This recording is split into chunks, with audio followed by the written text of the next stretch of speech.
میں نے بچوں کی خاطر دوسری شادی کی، لیکن میری دوسری بیوی میرے پہلے بیٹے کو بہت مارتی تھی۔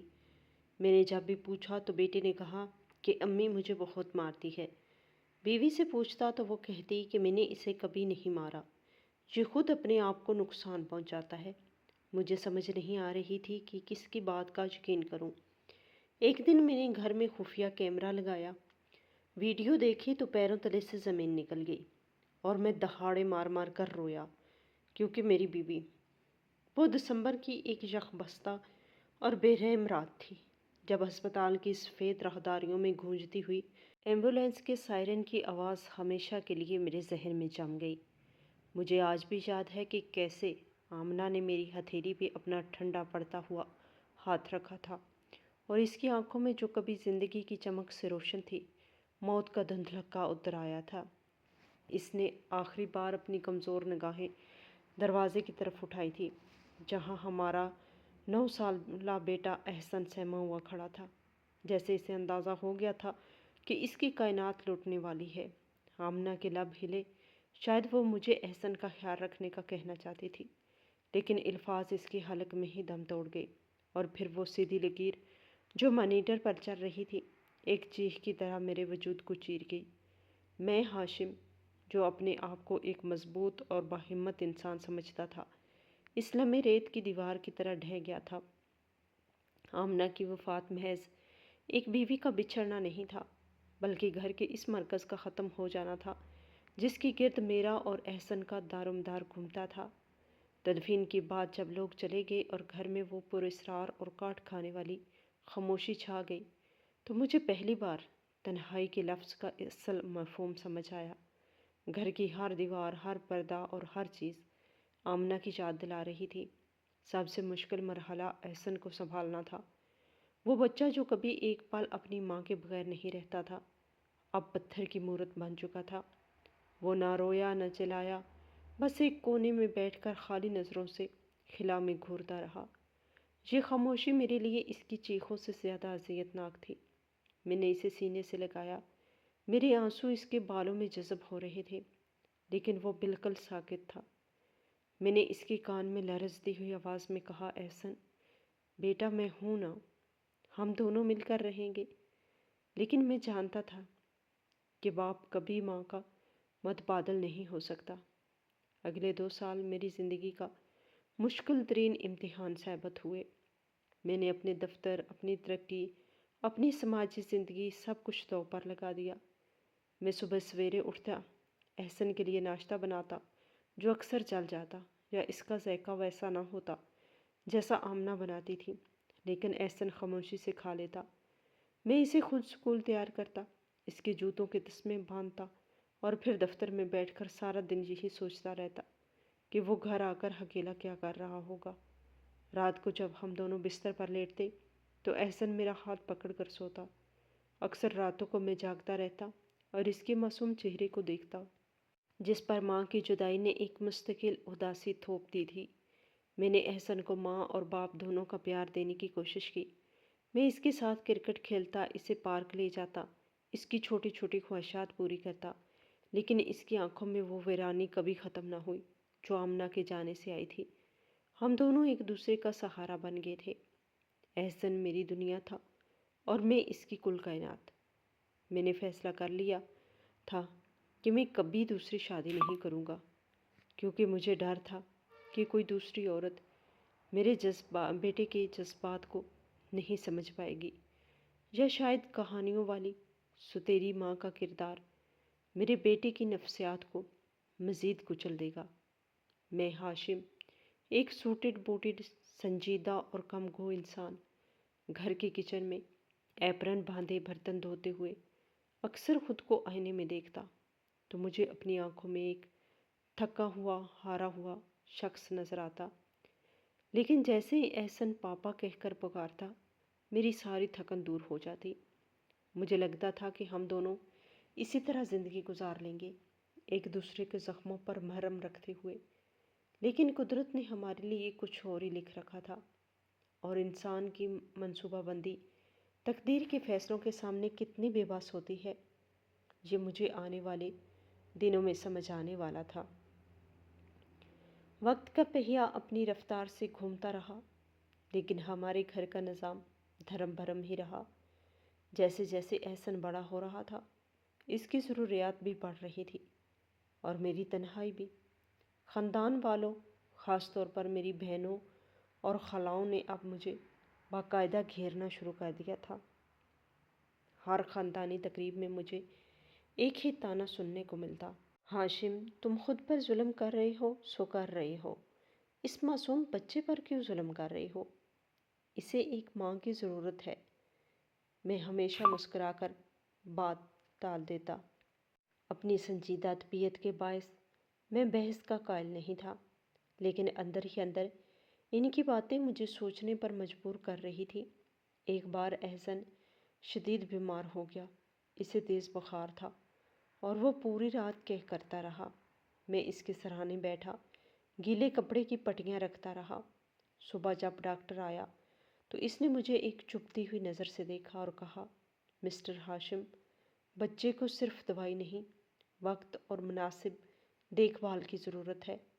آپ نوکری کریں گے یا بچے پالیں گے؟ گھر میں کوئی خاتون ہونی چاہیے جو اس کی غذا اور صفائی کا خیال رکھے۔ ڈاکٹر کے جانے کے بعد میں وہی کرسی پر ڈہ گیا۔ میں نے دیکھا کہ احسن کا اسکول یونیفارم میلا پڑا تھا، گھر میں دھول جمی تھی، اور کچن میں گندے برتنوں کا ڈھیر تھا۔ مجھے اپنی ناکامی کا شدید احساس ہوا۔ میں ایک اچھا باپ بننے کی کوشش میں خود کو اور اپنے بیٹے کو ختم کر رہا تھا۔ اسی شام میں نے احسن کے پاس بیٹھ کر، جو اب کچھ بہتر تھا، اس موضوع پر بات کرنے کی ہمت کی۔ میرا لہجہ بہت محتاط تھا۔ میں نہیں چاہتا تھا کہ اسے لگے کہ میں اسے نظر انداز کر رہا ہوں۔ میں نے اس کے بالوں میں انگلیاں پھیرتے ہوئے کہا: احسن بیٹا، آپ سارا دن اکیلے بور ہو جاتے ہو نا؟ دادی اور پھپھو کہتی ہیں کہ ہمیں کسی کو گھر لے آنا چاہیے جو ہمارا خیال رکھے۔ ایک نئی امی۔ میرا دل دھک دھک کر رہا تھا کہ کہیں وہ رو نہ پڑے یا ناراض نہ ہو جائے، لیکن احسن نے اپنی بڑی بڑی آنکھوں سے مجھے دیکھا، کچھ دیر خاموش رہا، اور پھر بہت دھیمے لہجے میں بولا: پاپا، اگر وہ آئیں گی تو آپ کو برتن نہیں دھونے پڑیں گے نا؟ آپ میرے پاس زیادہ وقت بیٹھیں گے نا؟ اس کی معصومیت نے میرا کلیجہ چیر دیا۔ اس بچے کو ماں کی ممتا سے زیادہ اپنے باپ کے سکون کی فکر تھی۔ میں نے اسے گلے لگایا اور وعدہ کیا: بیٹا، جو بھی آئے گی وہ تمہاری ماں بن کر رہے گی، اور اگر اس نے تمہیں ذرا بھی دکھ دیا تو میرے لیے تم سے بڑھ کر کوئی نہیں ہوگا۔ احسن کی رضامندی نے میرے فیصلے کی مہر ثبت کر دی۔ میں نے گھر والوں کو اجازت دے دی، لیکن ایک شرط رکھی کہ لڑکی کوئی بہت امیر یا ماڈرن نہ ہو، بلکہ کوئی ایسی ہو جسے گھر کی ضرورت ہو، جو سمجھدار ہو اور ممتا کی قدر جانتی ہو۔ تلاش شروع ہوئی اور قرہ سائرہ کے نام نکلا۔ سائرہ ایک 35 سالہ خاتون تھی جس کے سر سے ماں باپ کا سایہ اٹھ چکا تھا، اور وہ اپنے بھائی بھابھی کے گھر ایک بوجھ کی طرح رہ رہی تھی۔ جب میں نے سائرہ سے پہلی بار ملا تو مجھے اس میں کوئی مصنوعی پن نظر نہیں آیا۔ وہ خوبصورتی کا شاہکار تو نہیں تھی، لیکن اس کے چہرے پر ایک عجیب سا وقار اور آنکھوں میں گہری اداسی تھی۔ میں نے اسے صاف صاف بتا دیا: دیکھو سائرہ، میں نے یہ شادی صرف اپنے بیٹے احسن کے لیے کی ہے۔ میرے لیے وہ میری زندگی ہے۔ اگر تم اسے اپنا لو گی تو یہ گھر تمہارا ہے، میری عزت اور کمائی سب تمہاری ہے۔ سائرہ نے جھکی نظروں کے ساتھ اثبات میں سر ہلایا اور مدھم آواز میں کہا: میں یتیمی کا دکھ جانتی ہوں ہاشم صاحب۔ آپ کا بیٹا مجھے اپنے سگے بچوں سے زیادہ عزیز رہے گا، یہ میرا وعدہ ہے۔ اس کا لہجہ اتنا سچا تھا کہ میرے دل کا بوجھ ہلکا ہو گیا۔ شادی انتہائی سادگی سے ہوئی اور سائرہ ہمارے گھر آ گئی۔ وہ گھر جو آمنہ کے بعد ایک ویران کھنڈر بن چکا تھا، اب وہاں ایک نئی امید کا دیا جلنے والا تھا۔ مجھے کیا خبر تھی کہ یہ دیا گھر کو روشن کرنے کی بجائے اسے جلا کر راکھ کر دے گا۔ سائرہ کی آمد کے بعد پہلے چند ماہ ایسے گزرے جیسے میرے بنجر اور ویران گھر میں بہار اتر آئی ہو۔ وہ محض ایک خاتون خانہ نہیں بلکہ ایک سلیقہ مند اور وفادار شریک حیات ثابت ہوئی۔ گھر کا وہ نقشہ جو آمنہ کے بعد سے بگڑ چکا تھا، سائرہ نے اپنے ہنر اور محنت سے اسے دوبارہ سنوار دیا تھا۔ اب جب میں شام کو تھکا ہارا دفتر سے گھر لوٹتا تو دروازہ کھلتے ہی گھر سے وہ مانوس اور اپنائیت بھری خوشبو آتی جو ایک عرصے سے غائب تھی۔ گھر کا ہر گوشہ صاف ستھرا اور ترتیب سے ہوتا، میرے کپڑے استری شدہ ملتے اور کھانے کی میز پر طرح طرح کے لوازمات سجے ہوتے۔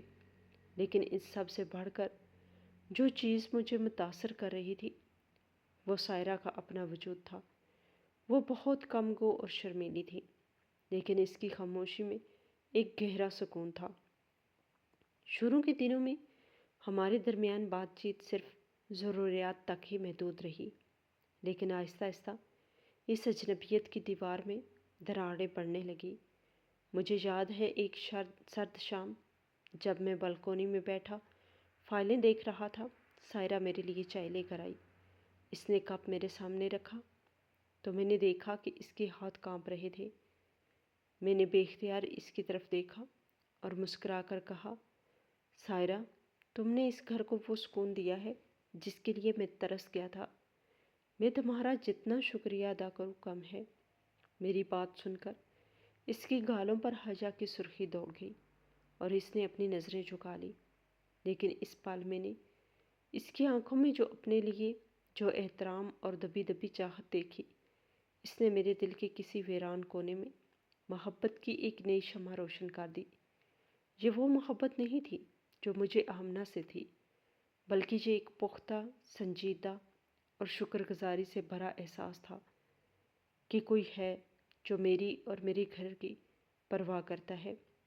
اب ہم اکثر رات کے کھانے کے بعد کچھ دیر باتیں کرتے۔ وہ میری دفتر کی تھکاوٹ کا پوچھتی اور میں اس کی دن بھر کی مصروفیت کا۔ مجھے محسوس ہونے لگا تھا کہ میں اور سائرہ ایک بہترین جوڑا بن رہے ہیں اور میرا فیصلہ غلط نہیں تھا۔ لیکن اس مثالی اور خوشگوار تصویر میں ایک چیز ایسی تھی جو مجھے اندر ہی اندر کھٹک رہی تھی، اور وہ تھا میرے بیٹے احسن کا رویہ۔ میں نے سوچا تھا کہ احسن سائرہ کے آنے پہ خوش ہوگا، لیکن مجھے اس کے رویے میں ایک عجیب سا خوف اور سہم محسوس ہو رہا تھا۔ وہ سائرہ سے بدتمیزی نہیں کرتا تھا، نہ ہی غصہ دکھاتا تھا، بلکہ وہ اس سے ڈرتا تھا۔ جب سائرہ کمرے میں داخل ہوتی تو احسن جو پہلے کھیل رہا ہوتا یا ہنس رہا ہوتا اچانک چپ ہو جاتا اور سمٹ کر صوفے کے کونے میں گھس جاتا۔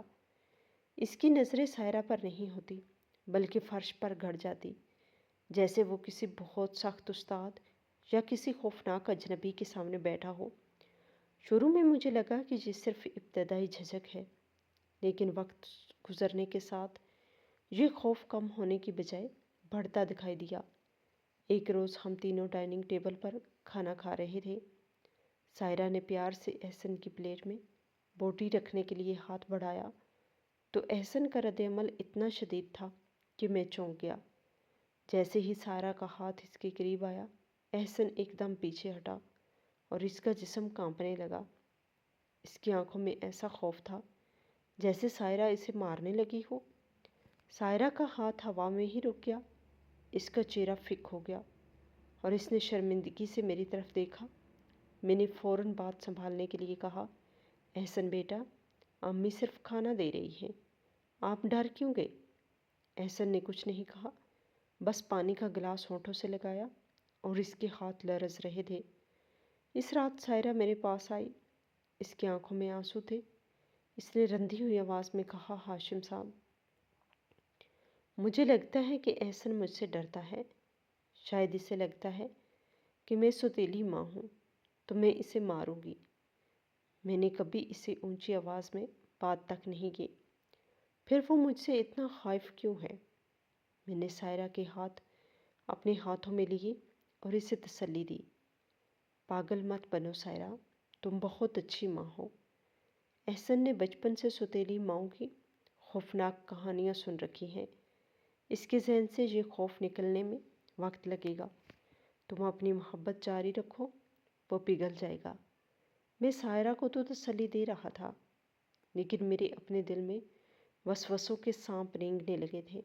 مجھے سمجھ نہیں آ رہی تھی کہ حقیقت کیا ہے۔ ایک طرف سائرہ تھی جو میرے سامنے احسن پہ جان چھڑکتی تھی، اس کے کپڑے دھوتی، اس کا بستر لگاتی اور بدلے میں صرف خاموشی پاتی، اور دوسری طرف میرا معصوم بیٹا تھا جو دن بدن سہما ہوا اور خوفزدہ ہوتا جا رہا تھا۔ کیا احسن کا یہ خوف بلا وجہ تھا، یا میری غیر موجودگی میں کچھ ایسا ہو رہا تھا جس سے میں بے خبر تھا؟ یہ سوال میری خوشیوں کو دھیمک کی طرح چاٹنے لگا تھا، لیکن فی الحال سائرہ کی محبت اور خلوص کا پلڑا بھاری تھا، اسی لیے میں نے احسن کے اس خوف کو اس کی بچگانہ نفسیات سمجھ کر نظر انداز کر دیا۔ یہ میری زندگی کی وہ غلطی تھی جس کا خمیازہ ہمیں بہت جلد بھگتنا تھا۔ وقت کا سفر جاری تھا اور بظاہر زندگی معمول پر دکھائی دیتی تھی، لیکن میرے گھر کی فضا میں ایک غیر محسوس سا تناؤ پیدا ہو چکا تھا جو میرے اعصاب پر سوار رہنے لگا تھا۔ سائرہ اور میرے درمیان تعلقات میں ایک خاموش محبت اور گہرا احترام جڑ پکڑ چکا تھا۔ وہ ایک بہترین بیوی ثابت ہو رہی تھی، میری چھوٹی سے چھوٹی ضروریات کا خیال رکھتی، میرے بن کہے میری بات سمجھ جاتی، اور اس کی موجودگی نے میری تنہائی کے دیووں کو شکست دے دی تھی۔ میں جب بھی اس کی طرف دیکھتا، میرے دل میں ایک تشکر کا احساس ابھرتا کہ خدا نے مجھے آمنہ کے بعد ایک اور نیک سیرت جیون ساتھی سے نوازا ہے۔ لیکن جیسے ہی میری نظر میرے بیٹے احسن پر پڑتی، میرا سارا سکون غارت ہو جاتا اور دل میں وسوسوں کے کانٹے چبھنے لگتے۔ احسن کا خوف کم ہونے کی بجائے دن بدن بڑھتا جا رہا تھا۔ وہ اب میرے گھر آتے ہی مجھ سے چمٹ جاتا اور اس کی آنکھوں میں ایک ایسی فریاد ہوتی جو میرے کلیجے کو چھلنی کر دیتی۔ وہ سائرہ کے سامنے بالکل خاموش رہتا، لیکن اس کی غیر موجودگی میں اس کا رویہ عجیب ہو جاتا۔ شک کا وہ بیج جو احسن کے ابتدائی رویے نے بویا تھا، اب آہستہ آہستہ تناور درخت بن رہا تھا اور اس کی جڑیں میرے ذہنی سکون کو کھوکھلا کر رہی تھی۔ بات صرف خوف تک محدود رہتی تو شاید میں برداشت کر لیتا، لیکن اب شکایات کا سلسلہ شروع ہو چکا تھا، اور یہ شکایات اتنی بہم اور پراسرار تھی کہ مجھے سمجھ نہیں آتا تھا کہ کس پر یقین کروں اور کس کو جھٹلاؤں۔ ایک شام جب میں دفتر سے گھر لوٹا تو خلاف معمول احسن ڈرائنگ روم میں نہیں تھا، سائرہ کچن میں تھی۔ میں سیدھا احسن کے کمرے میں گیا۔ وہ اپنے بستر پر اوندے منہ لیٹا سسکیاں لے رہا تھا۔ میں نے گھبرا کر اسے سیدھا کیا اور پوچھا، احسن کیا ہوا میرے شیر کو؟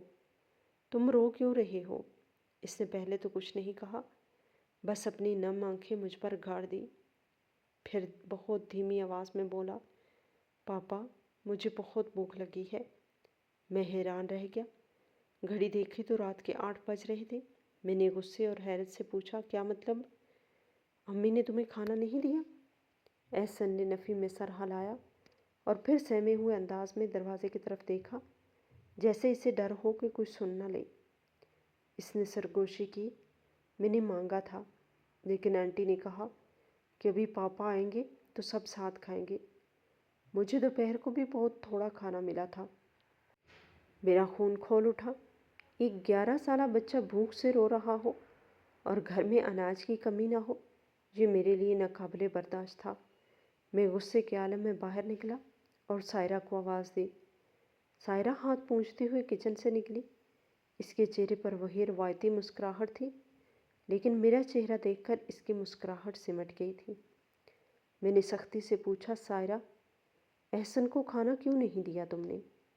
بچہ بھوک سے بلک رہا ہے اور تم یہاں اطمینان سے کام کر رہی ہو؟ سائرہ کے چہرے پر حیرت کے تاثرات نمایاں تھے۔ اس نے بوکھلا کر کہا، ہاشم صاحب آپ کیا کہہ رہے ہیں؟ میں نے عصر کے وقت اسے سینڈوچ بنا کر دیے تھے اور ساتھ جوس بھی، اس نے کھائے بھی تھے۔ آپ پلیٹ دیکھ لیں، سنک میں رکھی ہے۔ میں واپس کمرے میں گیا اور احسن سے پوچھا۔ احسن نے معصومیت سے کہا، پاپا وہ تو میں نے ڈر کے مارے کھا لیے تھے، لیکن وہ بہت کڑوے تھے، مجھے لگتا ہے اس میں کچھ خراب تھا۔ مجھے الٹی آ رہی تھی۔ میں عجیب کشمکش کا شکار ہو گیا۔ ایک طرف سائرہ کی حیران آنکھیں تھیں جو قسمیں کھا رہی تھی کہ اس نے کھانا دیا ہے، اور دوسری طرف میرا معصوم بچہ تھا جو بھوک سے نڈھال لگ رہا تھا۔ میں نے اس وقت بات کو دبا دیا اور احسن کو خود اپنے ہاتھوں سے کھانا کھلایا، لیکن میرے دل میں سائرہ کے لیے پہلی بار نفرت کی ایک ہلکی سی لہر اٹھی۔ مجھے لگنے لگا کہ شاید سائرہ وہ نہیں ہے جو وہ نظر آتی ہے۔ کیا یہ ممکن ہے کہ وہ میرے سامنے محبت کا ناٹک کرتی ہو اور میری پیٹھ پیچھے میرے بچے کو اذیت دیتی ہو؟ یہ سوچ میرے لیے زہر قاتل تھی۔ اگلے چند دن گھر کا ماحول انتہائی کشیدہ رہا۔ میں سائرہ کی ہر حرکت کو شک کی نگاہ سے دیکھنے لگا۔ وہ بیچاری مجھے خوش کرنے کی کوشش کرتی، لیکن میں اس سے کترانے لگا۔ میری اس بے رخی نے سائرہ کو بھی اداس کر دیا تھا۔ ایک رات جب خاموشی بہت گہری تھی، سائرہ نے میری طرف کروٹ لی اور گلوگیر لہجے میں کہا، ہاشم، میں محسوس کر رہی ہوں کہ آپ مجھ سے دور ہو رہے ہیں۔ اگر مجھ سے کوئی غلطی ہوئی ہے تو بتا دیں۔ خدا گواہ ہے، میں نے احسن کو کبھی اپنی اولاد سے کم نہیں سمجھا، لیکن مجھے سمجھ نہیں آ رہا کہ وہ مجھ سے اتنا خائف کیوں ہے، اور آپ مجھ پر اعتبار کیوں نہیں کر رہے۔ اس کی آنکھوں میں آنسو تیر رہے تھے اور اس کا لہجہ اتنا دردناک تھا کہ میرا دل بسیج گیا۔ مجھے لگا کہ میں شاید غلط کر رہا ہوں۔ میں نے اسے گلے لگایا اور کہا، سائرہ، میں ایک باپ ہوں۔ جب میں اپنے بیٹے کی آنکھوں میں خوف دیکھتا ہوں تو میرا دماغ کام کرنا چھوڑ دیتا ہے۔ میں تم سے محبت کرتا ہوں، لیکن میں احسن کو بھی دکھی نہیں دیکھ سکتا۔ میں ایک عجیب دوراہے پہ کھڑا ہوں۔ اس رات ہم دونوں دیر تک جاگتے رہے، خاموش، اپنی اپنی سوچوں میں گم۔ مجھے کیا معلوم تھا کہ یہ تو محض طوفان کا پیش خیمہ تھا، اصل قیامت تو بھی ٹوٹنا باقی تھی۔ شکایات کا سلسلہ تھما نہیں، بلکہ اس میں شدت آتی گئی۔ کبھی احسن کہتا کہ سائرہ نے اسے باتھ روم میں بند کر دیا، کبھی کہتا کہ اس نے اس کا ہوم ورک پھاڑ دیا۔ جب میں سائرہ سے پوچھتا تو وہ قسمیں کھاتی، روتی اور کہتی کہ احسن جھوٹ بول رہا ہے۔ میں نے ایسا کچھ نہیں کیا۔ اب میں ایک عجیب نفسیاتی دباؤ کا شکار تھا۔ میرا بیٹا، جسے میں نے ہمیشہ سچ بولنے کی تربیت دی تھی، وہ جھوٹ کیوں بولے گا؟ اور سائرہ، جو اتنی نیک دکھائی دیتی تھی، وہ اتنا ظالمانہ رویہ کیسے اختیار کر سکتی ہے؟ میرا جھکاؤ فطری طور پر اپنے بیٹے کی طرف ہونے لگا۔ مجھے لگنے لگا کہ سائرہ ایک دوگلی شخصیت کی مالک ہے۔ یہ خیال مجھے اندر سے کھائے جا رہا تھا کہ میں نے اپنی خوشی کی خاطر اپنے بیٹے کی زندگی جہنم بنا دی ہے۔ میں دفتر میں بیٹھا بھی گھر کے بارے میں سوچتا رہتا۔ میرا کام متاثر ہونے لگا، میری بھوک اڑ گئی اور میں چڑچڑا ہو گیا۔ احسن کی مظلومیت اور سائرہ کی پراسرار صفائیاں، ان دو پارٹوں کے درمیان میں بری طرح پس رہا تھا۔ گھر جو کبھی سکون کا گہوارہ تھا، اب میرے لیے ایک میدانی جنگ بن چکا تھا، جہاں خاموش نفسیاتی وار ہو رہے تھے۔ حالات اس نہج پر پہنچ چکے تھے کہ اب گھر میں سانس لینا بھی دشوار ہو گیا تھا۔ وہ دن میری زندگی کا سیاہ ترین دن ثابت ہوا، جب نفسیاتی دباؤ اور شدید خوف جسمانی تشدد کے الزامات میں بدل گیا۔ میں ہفتے کی دوپہر گھر پر تھا، اپنے کمرے میں لیٹا آرام کرنے کی کوشش کر رہا تھا۔ اچانک باہر سے کسی چیز کے گرنے کی آواز آئی اور ساتھ ہی احسن کی دل دہلا دینے والی چیخ گونجی۔ میں ننگے پاؤں بھاگتا ہوا لاؤنج میں پہنچا۔ منظر دیکھ کر میرے پیروں تلے سے زمین نکل گئی۔ احسن فرش پر گرا ہوا تھا، پاس ہی کانچ کا گلدان ٹوٹا پڑا تھا اور سائرہ اس کے قریب کھڑی تھی۔ اس کا ہاتھ فضا میں اٹھا ہوا تھا، جیسے وہ مارنے لگی ہو یا شاید اٹھانے لگی ہو۔ احسن مجھے دیکھتے ہی دہاڑے مار کر رونے لگا اور گھٹنوں کے بل رینگتا ہوا میری ٹانگوں سے لپٹ گیا۔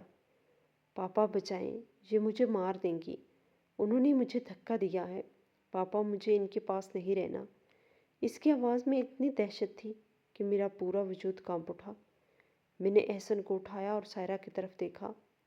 میری آنکھوں میں اس وقت محبت نہیں، صرف اور صرف ایک باپ کا انتقامی غضب تھا۔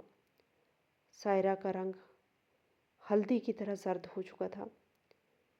اس نے لڑکھڑاتی زبان میں کہا، نہیں ہاشم، خدا کی قسم میں نے دھکا نہیں دیا۔ یہ خود گلدان سے ٹکرایا اور گر گیا۔ میں تو اسے اٹھانے کے لیے آگے بڑھی تھی۔ میں نے چیخ کر کہا، بس کرو سائرہ، بس کرو یہ ڈرامہ۔ کب تک جھوٹ بولو گی؟ میرا بچہ پاگل نہیں ہے، وہ خود کو کیوں کرائے گا؟ تم میری غیر موجودگی میں اس کے ساتھ کیا کرتی ہو؟ مجھے سب سمجھ آ رہا ہے۔ تم اس گھر پر قبضہ کرنا چاہتی ہو، میرے بیٹے کو راستے سے ہٹانا چاہتی ہو نا؟ میرے الفاظ تیروں کی طرح اس پر برس رہے تھے۔ سائرہ پھوٹ پھوٹ کر رونے لگی۔ اس نے ہاتھ جوڑ لیے۔ ہاشم، مجھے مت تسماؤ۔ میں بانجھ ہو سکتی ہوں لیکن میں ظالم نہیں ہوں۔ آپ کا بیٹا جھوٹ بول رہا ہے، یہ مجھ سے نفرت کرتا ہے۔ سائرہ کے منہ سے احسن کے لیے جھوٹا کا لفظ سن کر میرا ضبط ٹوٹ گیا۔ میں نے احسن کو صوفے پر بٹھایا اور اس کا معائنہ کیا۔ اس کی کہنی چھل گئی تھی اور بازو پر ایک پرانا نیل کا نشان تھا، جسے دیکھ کر مجھے لگا کہ یہ آج کا نہیں بلکہ روز کا معمول ہے۔ وہ نیل کا نشان میرے لیے حتمی ثبوت بن گیا تھا۔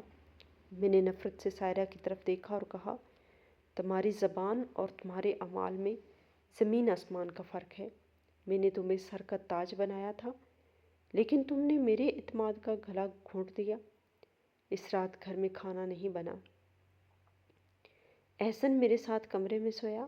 رات کے کسی پہر میں جاگا تو دیکھا کہ احسن نیند میں بڑبڑا رہا تھا، مت مارو پلیز مت مارو۔ اس کی پیشانی پسینے سے شرابور تھی۔ میں نے اسے سینے سے لگا لیا اور وہی اندھیرے میں بیٹھ کر اپنی زندگی کا سب سے مشکل فیصلہ کرنے لگا۔ میرا دل خون کے آنسو رو رہا تھا۔ میں سائرہ سے محبت کرتا تھا۔ اس کی قربت، اس کا خیال رکھنا، اس کی وہ خاموش رفاقت، مجھے سب کچھ عزیز تھا۔ لیکن کیا میں اپنی محبت کی قیمت اپنے بیٹے کی معصومیت اور جان دے کر چکا سکتا تھا؟ ہرگز نہیں۔ میں نے یہ شادی صرف اور صرف احسن کے لیے کی تھی۔ اگر احسن ہی اس رشتے میں پس رہا ہے تو اس شادی کا کوئی جواز نہیں رہ جاتا۔ میرے ذہن میں ایک جنگ جاری تھی۔ ایک آواز کہتی تھی کہ سائرہ کو ایک موقع اور دو، شاید کوئی غلط فہمی ہو۔ لیکن دوسری آواز احسن کی چیخیں سنا رہی تھی۔ بحیثیت باپ میرا فرض مجھ پر حاوی ہو گیا۔ میں نے سوچا کہ میں اپنی خوشی قربان کر سکتا ہوں۔ میں ساری زندگی اکیلا رہ لوں گا، سائرہ کی جدائی کا غم سہ لوں گا، لیکن اگر میرے بیٹے کو کچھ ہو گیا تو میں خود کو کبھی معاف نہیں کر سکوں گا۔ صبح ہوئی تو میں نے فیصلہ کر لیا تھا کہ میں سائرہ کو طلاق دے دوں گا یا کم از کم اسے اس کے گھر بھیج دوں گا۔ میں ناشتے کی میز پر آیا تو سائرہ وہاں موجود تھی۔ اس کی آنکھیں رونے کی وجہ سے سوجی ہوئی تھیں۔ اس نے مجھے دیکھ کر ناشتہ لگانے کی کوشش کی لیکن میں نے ہاتھ کے اشارے سے روک دیا۔ سائرہ، ہمیں بات کرنی ہے۔ میرا لہجہ سپاٹ اور سرد تھا۔ سائرہ کرسی پر بیٹھ گئی۔ وہ شاید جانتی تھی کہ کیا ہونے والا ہے۔ میں نے نظریں چراتے ہوئے کہا، میں مزید یہ تماشا برداشت نہیں کر سکتا۔ میرا بیٹا میری زندگی ہے اور میں اسے روز روز مرتے ہوئے نہیں دیکھ سکتا۔ مجھے لگتا ہے کہ ہمارا ساتھ یہیں تک تھا۔ سائرہ نے کوئی احتجاج نہیں کیا، بس خاموشی سے آنسو بہاتی رہی۔ پھر اس نے ایک ایسی بات کہی جس نے مجھے مزید الجھا دیا۔ اس نے کہا کہ ہاشم، آپ جو فیصلہ کریں مجھے منظور ہے، لیکن خدا را ایک بار، صرف ایک بار حقیقت کو اپنی آنکھوں سے دیکھ لیں، پھر بے شک مجھے پھانسی دے دیں۔ جو آپ دیکھ رہے ہیں اور جو حقیقت ہے اس میں بہت فرق ہے۔ اس کے لہجے میں جو یقین اور درد تھا، اس نے مجھے ایک بار پھر شش و پنج میں ڈال دیا۔ کیا واقعی میں کچھ نظر انداز کر رہا ہوں؟ کیا واقعی احسن جھوٹ بول سکتا ہے؟ لیکن ایک بچہ اتنا بڑا ڈرامہ کیسے رچا سکتا ہے اور کیوں؟ میں گھر سے دفتر کے لیے نکلا تو میرا دماغ پھٹنے والا تھا۔ میں سائرہ کو چھوڑنا نہیں چاہتا تھا۔ لیکن احسن کی حفاظت میری مجبوری تھی۔ راستے میں میں نے اپنے ایک بہت ہی قریبی وکیل دوست نعمان کو فون کیا اور اسے ساری صورتحال بتائی۔ نعمان نے پوری بات سن کر ایک مشورہ دیا جس نے مجھے چونکا دیا۔ اس نے کہا، ہاشم، جذبات میں فیصلے مت کرو۔ عورتیں بہت شاطر ہوتی ہیں اور بچے بہت جذباتی۔ طلاق بہت بڑا قدم ہے۔ اگر سائرہ واقعی ظالم ہے تو اس کے خلاف ٹھوس ثبوت ہونا چاہیے تاکہ کل کو وہ خاندان میں تمہیں بدنام نہ کر سکے، اور اگر احسن غلط فہمی کا شکار ہے تو یہ بھی پتہ چل جائے گا۔ میرا مشورہ مانو، گھر میں خفیہ کیمرے لگواؤ، دودھ کا دودھ اور پانی کا پانی ہو جائے گا۔ کیمرے کا خیال میرے لیے عجیب تھا، مجھے یہ اپنی بیوی کی جاسوسی لگ رہا تھا، لیکن سائرہ کے آخری الفاظ حقیقت کو اپنی آنکھوں سے دیکھ لیں میرے کانوں میں گونج رہے تھے۔ میں اس کشمکش اور اذیت کو ختم کرنا چاہتا تھا۔ میں جاننا چاہتا تھا کہ اس بند گھر کی چاردیواری میں جب میں نہیں ہوتا تو اصل میں کیا ہوتا ہے۔ اسی لمحے میں نے گاڑی کا رخ الیکٹرانکس مارکیٹ کی طرف موڑ لیا۔ مجھے نہیں معلوم تھا کہ جو ٹیکنالوجی میں خریدنے جا رہا ہوں وہ مجھے سکون دے گی یا میری زندگی کو ہمیشہ کے لیے بدل کے رکھ دے گی۔ میں صرف اتنا جانتا تھا کہ مجھے اپنے بیٹے کو بچانا ہے، چاہے اس کی قیمت مجھے سائرہ کو کھو کر ہی کیوں نہ چکانی پڑے۔ الیکٹرانکس مارکیٹ کی ہجوم بھری گلیوں سے وہ ننھا سا خفیہ کیمرہ خریدتے وقت میرے وجود پر ایک عجیب سا لرزہ طاری تھی۔ میرے ہاتھ ایسے کانپ رہے تھے جیسے میں کوئی بہت بڑا اور سنگین جرم کرنے جا رہا ہوں۔ میں ہاشم، جو اپنے ہمیشہ اصولوں، شفافیت اور باہمی اعتماد پر یقین رکھتا تھا، آج حالات کی ستم ظریفی اور اپنے بیٹے کی محبت میں اتنا مجبور ہو چکا تھا کہ اپنی ہی بیوی، اپنی ہی شریک حیات کی جاسوسی کرنے پر آمادہ تھا۔ یہ محض ایک ڈیجیٹل ڈیوائس نہیں تھی، بلکہ میرے اس اعتماد کی موت کا سامان تھا جو میں نے سائرہ پر کیا تھا، اور میرے اس گھر کے تقدس کی پامالی تھی جسے میں نے بڑے ناز سے بسایا تھا۔ گھر پہنچ کر میں نے موقع غنیمت جانا جب سائرہ کچن میں رات کے کھانے کی تیاری میں مصروف تھی اور احسن اپنی ٹیوشن پر گیا ہوا تھا، میں نے چوری چھپے دل کی دھڑکتی ہوئی رفتار کے ساتھ وہ کیمرہ ٹی وی لاؤنج کے وال کلاک کے اندر اور ایک احسن کے کمرے میں بک شیلف کے درمیان انتہائی مہارت سے نصب کر دیا تاکہ کسی کی نظر نہ پڑے۔ یہ کام کرتے ہوئے مجھے اپنے آپ سے شدید گھن آ رہی تھی، لیکن پھر احسن کا وہ سہما ہوا چہرہ، اس کی آنکھوں میں تیرتا ہوا خوف اور اس کے معصوم جسم پر نیل کے وہ بھیانک نشانات مجھے بار بار یہ یاد دلا رہے تھے کہ یہ قدم اٹھانا اب ناگزیر ہو چکا ہے، کیونکہ سوال اب ایک رشتے کا نہیں بلکہ ایک انسانی جان کا تھا۔ اس رات مجھے نیند نہیں آئی۔ کروٹیں بدلتے ہوئے میں سائرہ کو دیکھتا رہا جو میرے برابر میں پرسکون سو رہی تھی۔ اس کا چہرہ نیند میں اتنا معصوم اور پاکیزہ لگ رہا تھا کہ ایک لمحے کے لیے میرا دل چاہا کہ اسے جگا کر سب کچھ بتا دوں، اپنے گھٹنوں پر سر رکھ کر رو دوں اور معافی مانگ لوں کہ میں تمہارے بارے میں کتنا برا سوچ رہا ہوں۔ لیکن پھر میرے دماغ کے پردے میں اس کا وہ دوہرا چہرہ لہرا جاتا جو شاید میری غیر موجودگی میں میرے بیٹے کو نوچتا تھا اور اسے ذہنی اذیت دیتا تھا۔ یہ رات میری زندگی کی طویل ترین اور اذیت ناک راتوں میں سے ایک تھی، جس میں شک اور محبت کی جنگ جاری تھی، اور میرا ضمیر اس چکی کے دو پارٹوں میں پس رہا تھا۔ اگلی صبح جب سورج کی کرنیں کھڑکی سے اندر آئی تو میں جاگتے ہوئے بھی تھکا ہوا تھا۔ میں معمول کے مطابق دفتر کے لیے تیار ہوا۔ ناشتے کی میز پر سائرہ نے مجھے چائے کا کپ پکڑایا تو اس کی انگلیوں نے میرے ہاتھ کو چھوا۔ اس کے لمس میں وہی پرانی گرم جوشی، وہی اپنائیت تھی، لیکن میں نے چور نظروں سے بچتے ہوئے اپنا ہاتھ کھینچ لیا۔ اس نے احسن کو اسکول چھوڑا اور اسے گلے لگا کر کہا، بیٹا، بس آج کا دن حوصلہ رکھنا، آج کے بعد تمہیں کوئی نہیں ستائے گا، پاپا وعدہ کرتے ہیں کہ آج شام تک سب ٹھیک ہو جائے گا۔ احسن نے مجھے اپنی بڑی بڑی پراسرار آنکھوں سے دیکھا اور خاموشی سے اسکول گیٹ کے اندر چلا گیا۔ اس کی خاموشی میں ایک عجیب سی ویرانی تھی جو مجھے اندر تک کاٹ رہی تھی۔ دفتر میں میرا ایک ایک پل صدیوں کی طرح گزر رہا تھا۔ فائلیں میرے سامنے کھلی تھی لیکن الفاظ میری سمجھ سے بالاتر تھے۔ میرے کولیگز مجھ سے بات کر رہے تھے لیکن میں خلا میں گھور رہا تھا۔ میری نظریں بار بار دیوار کی گھڑی کے سست رفتار سوئیوں پہ جمی تھی۔ میرے دماغ میں خوفناک مناظر کی ایک فلم چل رہی تھی کہ اس وقت گھر میں کیا ہو رہا ہوگا۔ کیا سائرہ احسن کو مار رہی ہوگی؟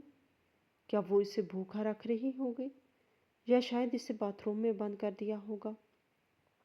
میرا دل چاہ رہا تھا کہ میں اڑ کر گھر پہنچوں اور سائرہ کا ہاتھ پکڑ کر اسے اسی وقت گھر سے نکال دوں۔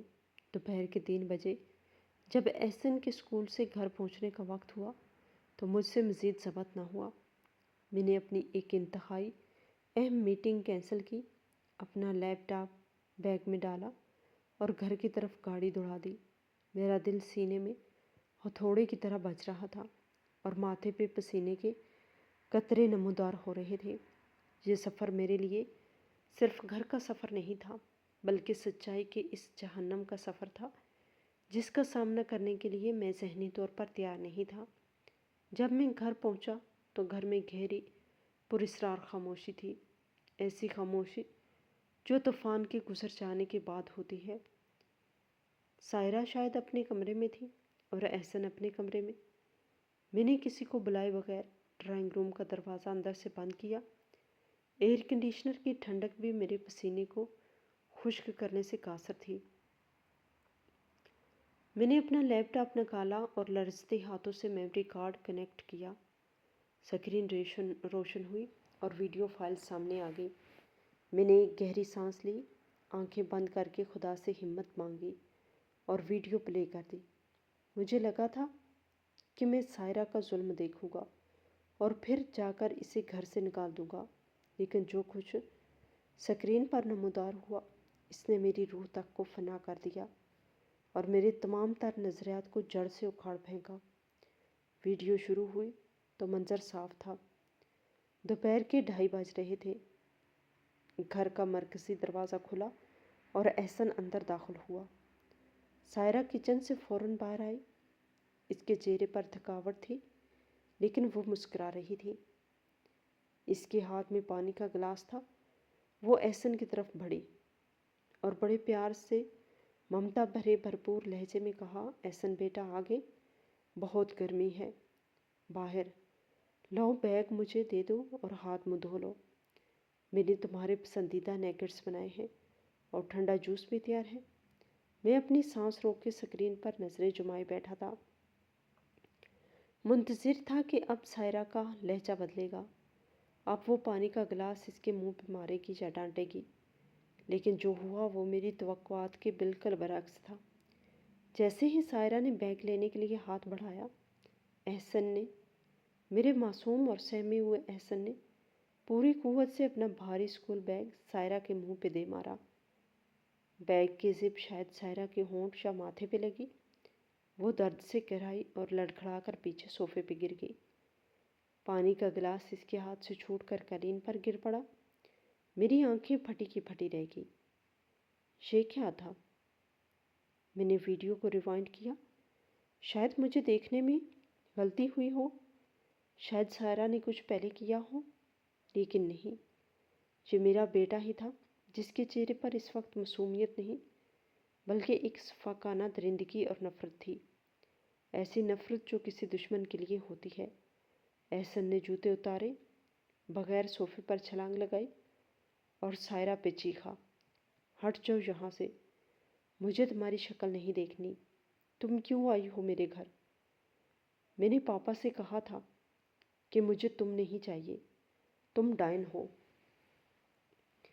سائرہ نے اپنے اونٹ پہ آئے خون کو دوپٹے کے پلو سے صاف کیا اور بجائے غصہ کرنے یا احسن کو مارنے کے وہ اٹھ کھڑی ہوئی اور انتہائی دھیمے ٹوٹے ہوئے لہجے میں بولی، بیٹا غصہ مت کرو، تمہارا بی پی ہائی ہو جائے گا، تم تھکے ہوئے ہو، آؤ کھانا کھا لو۔ احسن نے میز پہ رکھی کانچ کی پلیٹ اٹھائی اور زور سے سامنے والی دیوار پہ دے ماری۔ چھناکے کے ساتھ کانچ کے ٹکڑے ہر طرف بکھر گئے۔ وہ چیخ رہا تھا، میں پاپا کو بتاؤں گا تم نے مارا ہے، میں خود کو زخمی کر لوں گا، میں کہوں گا تم نے مجھے دیوار پہ مارا ہے۔ میرا دماغ چکرا گیا، کیمرہ میرے گرد گھومنے لگا۔ وہ نیل، وہ نشانات جو میں سائرہ کے ظلم کا ثبوت سمجھتا تھا، وہ میرا بیٹا خود اپنے ہاتھوں سے اپنی ماں جیسی خاتمہ کو بدنام کرنے کے لیے لگا رہا تھا۔ میں نے سوچا بھی نہیں تھا کہ نفرت اس قدر شدید ہو سکتی ہے کہ انسان خود کو تکلیف دینے لگے۔ ویڈیو میں اگلا منظر سب سے زیادہ دل دہلا دینے والا تھا، جس نے میری آنکھوں سے بے اختیار آنسو جاری کر دیے۔ سائرہ جو تشدد کا شکار ہوئی تھی، جس کے ماتھے سے خون رس رہا تھا، وہ بھاگ کر احسن کے قدموں میں گر گئی۔ اس نے روتے ہوئے احسن کے دونوں ہاتھ پکڑ لیے اور گڑ گڑاتے ہوئے بولی، احسن، خدا را ایسا مت کرو، میرے بچے رک جاؤ، تم مجھے جتنا مارنا ہے مار لو، مجھے گھر سے نکال دو، میری بانس نوچ لو، لیکن اپنے آپ کو تکلیف مت دو، تمہارے پاپا تمہاری چوٹ دے کر مر جائیں گے، وہ تم سے بہت پیار کرتے ہیں بیٹا، ان کی خاطر مجھ پہ رحم کرو، میں وعدہ کرتی ہوں کہ میں خود یہاں سے چلی جاؤں گی، لیکن تم خود کو مت مارو، تمہارا خون نکل رہا ہے۔ سائرہ احسن کے پاؤں میں پڑی گڑ گڑا رہی تھی، اپنی ذات کی نفی کر رہی تھی۔ احسن نے جھٹکے سے اپنے ہاتھ چھڑائے اور ایک فاتحانہ شیطانی ہنسی ہنستے ہوئے کہا، اگر تم نے پاپا کو سچ بتایا تو میں گھر سے بھاگ جاؤں گا اور پاپا کو لگے گا کہ تمہاری وجہ سے میں بھاگا۔ اب جاؤ اور میرے لیے جوس لاؤ۔ ویڈیو وہیں رک گئی کیونکہ میری ہمت جواب دے گئی تھی۔ میں نے لیپ ٹاپ بند کر دیا۔ میرے کمرے میں موت جیسی خاموشی تھی، لیکن میرے اندر ایک طوفان برپا تھا، ایک ایسا طوفان جس میں میری انا، میرا غرور اور میری نام نہاد دانش مندی سب تنکے کی طرح بہہ گئے تھے۔ میں دہاڑے مار کر رونا چاہتا تھا، لیکن میری آواز گلے میں پھنس گئی تھی۔ مجھے اپنی تربیت، اپنے خون اور اپنی بصیرت پر گھن آ رہی تھی۔ وہ عورت جسے میں شک کی نگاہ سے دیکھ رہا تھا، جسے میں نے ذہنی اذیت دی، جسے میں نے طلاق دینے کا سوچ لیا تھا، وہ میرے بیٹے کی نفسیاتی بیماری اور میری خوشی کی خاطر روزانہ ذلیل ہو رہی تھی، مار کھا رہی تھی اور خاموش تھی۔ اس نے اپنی عزت نفس، اپنا وقار، سب کچھ قربان کر دیا، صرف اس لیے کہ مجھے یہ نہ پتہ چلے کہ میرا بیٹا ایک نفسیاتی مریض بن چکا ہے۔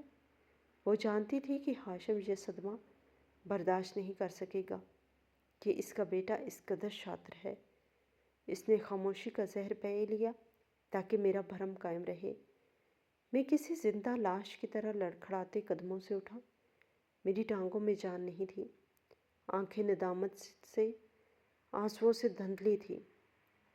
میں سیدھا اپنے کمرے کی طرف گیا تاکہ سائرہ کے قدموں میں گر کر معافی مانگ لوں۔ جیسے ہی میں نے بیڈ روم کا دروازہ کھولا، سامنے کا منظر دیکھ کر مجھے ایک اور شدید دھچکا لگا۔ سائرہ بیڈ کے کنارے بیٹھی تھی اور اس کے سامنے ایک کھلا ہوا سوٹ کیس رکھا تھا۔ وہ الماری سے اپنے پرانے کپڑے نکال کر اس میں رکھ رہی تھی۔ اس کی آنکھیں سوجی ہوئی تھیں اور چہرہ سپاٹ تھا۔ مجھے دروازے پہ دیکھ کر وہ ذرا بھی نہیں چونکی، جیسے اسے میرا ہی انتظار ہو۔ اس نے ایک بار میری طرف دیکھا اور پھر خاموشی سے پیکنگ جاری رکھی۔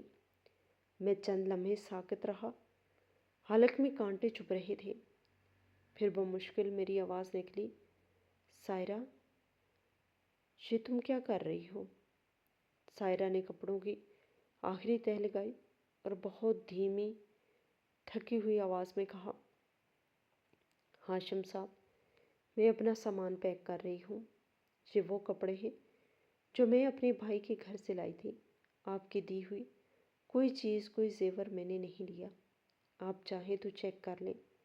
اس کی بات میرے دل پر ہتھوڑے کی طرح لگی۔ میں تیزی سے آگے بڑھا اور اس کا ہاتھ پکڑ لیا۔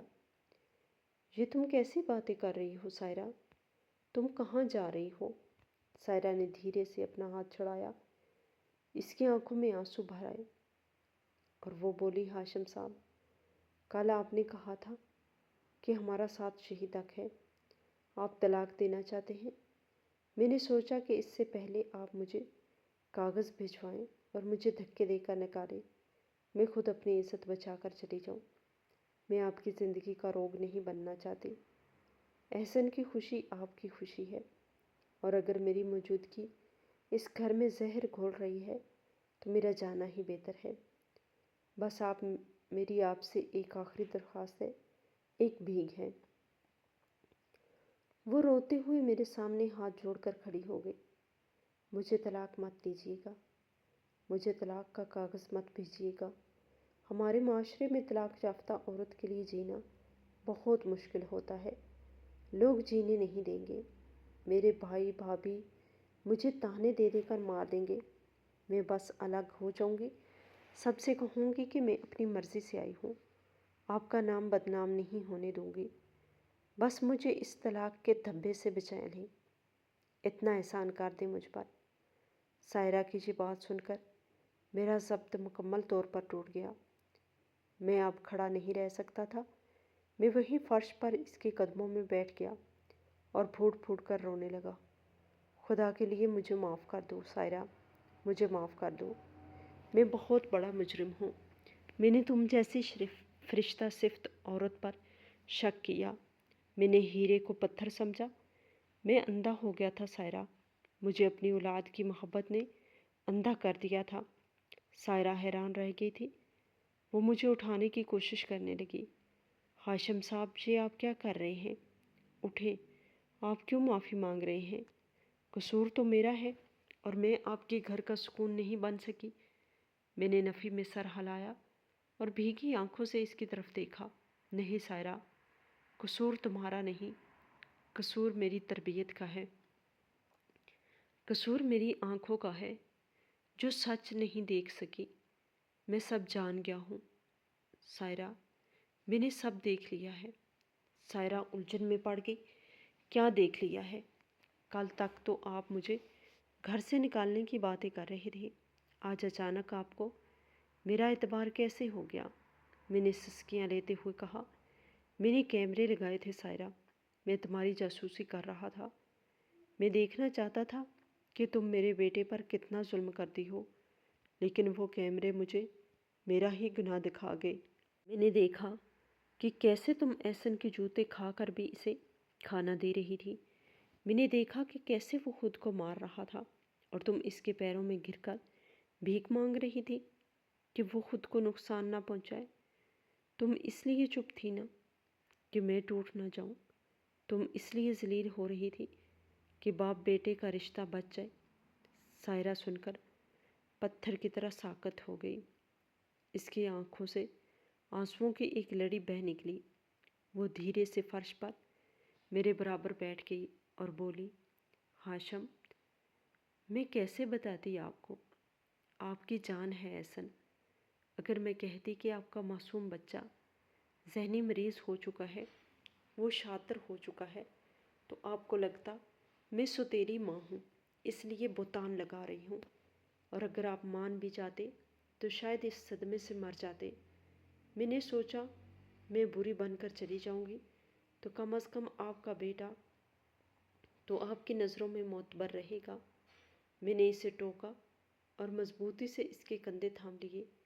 نہیں سائرہ، اب کوئی قربانی نہیں، اب میں جان گیا ہوں کہ میرا بیٹا ایک شدید نفسیاتی بیماری کا شکار ہو گیا ہے۔ اسے لگتا ہے کہ تم مجھے اس سے چھین لو گی، اسے خوف ہے کہ میری محبت بڑھ جائے گی۔ یہ اس کی بدتمیزی نہیں، اس کی بیماری ہے، اور بیماری کا علاج کیا جاتا ہے، مریض کو چھوڑا نہیں جاتا۔ میں نے سائرہ کی آنکھوں میں آنکھیں ڈال کر کہا، میں احسن کو سمجھاؤں گا، میں اسے ڈاکٹر کے پاس لے کر جاؤں گا، میں اسے اتنا پیار دوں گا اور یقین دلاؤں گا کہ تمہارے آنے سے اس کی جگہ کم نہیں ہوئی، بلکہ اسے ایک اور ماں مل گئی ہے۔ میں اسے ہمارے رشتے کی نزاکت اور تقدس کا احساس دلاؤں گا۔ مجھے امید ہے، مجھے یقین ہے کہ وہ سمجھ جائے گا۔ بس مجھے تمہارا ساتھ چاہیے۔ تم کہیں نہیں جا رہی ہو، یہ گھر تمہارا ہے اور میں تمہارا ہوں۔ سائرہ کے چہرے پر امید کی ایک کرن جاگی۔ اس نے کپکپاتے ہونٹوں سے مسکرانے کی کوشش کی اور کہا، میں آپ کے ساتھ ہوں ہاشم۔ میں احسن کو ٹھیک کرنے میں آپ کا پورا ساتھ دوں گی۔ میں اسے اتنی محبت دوں گی کہ اس کے دل سے ہر ڈر نکل جائے گا۔ میں ہار نہیں مانوں گی۔ ہم دونوں نے وہی فرش پر بیٹھے ہوئے آنسوؤں اور مسکراہٹ کے درمیان ایک نئے عزم کا ارادہ کیا۔ ہم نے عہد کیا کہ ہم مل کر اس گھر کو دوبارہ بنائیں گے۔ ہم احسن کو تنہا نہیں چھوڑیں گے اور نہ ہی ایک دوسرے کا ساتھ چھوڑیں گے۔ اس شام جب سورج غروب ہو رہا تھا، میرے گھر میں طلاق اور جدائی کا اندھیرا نہیں، بلکہ فہم، توبہ اور محبت کا ایک نیا سویرا طلوع ہو رہا تھا۔ مجھے معلوم تھا کہ رستہ کھٹن ہے، احسن کو ٹھیک کرنا آسان نہیں ہوگا، لیکن اب میرے ساتھ سائرہ تھی، میری وہ ڈھال جو خاموشی سے میرے لیے زمانے کی تیر سہ رہی تھی۔ اور جب دو لوگ سچائی اور خلوص کے ساتھ مل جائیں تو کوئی بھی مشکل انہیں شکست نہیں دے سکتی۔